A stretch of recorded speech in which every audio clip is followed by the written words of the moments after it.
anigoo ah Xudayfa Daawud Yuusuf anigoo ah Xudayfa Daawud Yuusuf oo ka tirsan ururka Al-Shabaab gaar ahaan qaybta qaraxyada ee gawaarida ku xirta.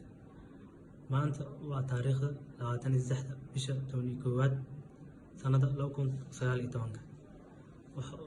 Maanta abaarihii 2 sac ayaan kasoo dhaqaajiyey degmada Dharkeenley.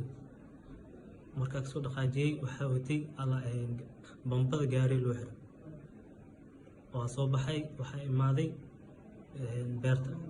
beerta cabaar joogay. Markaan joogay waan baxay waxaa aaday isgoyska Banaadir.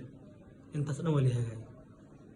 Marka isgoyska Banaadir aaday haddana biyo la qabsaday waa baxay waxaa tagay sheekadii Zoobe anoo joogay soo wacay hayno Zoobe waxaa la sheegay macna wax oo gaari ku aragtay inta hadda kugu muuqato gaari saarif oo bensal ah oo lambar la'aan ah ay muuqataa arno waxaan la soo gudbiyay waxa waaye meesha tahan hadda dadkii waaweyneen marka gaariyaas u qabso loo nambar badan aan ayaga isticmaalay gaari aan taarga lahayn waayahan dhahay marka shaqadiisa soo dhacday kadib anna waa la qabtay ciidamada amniga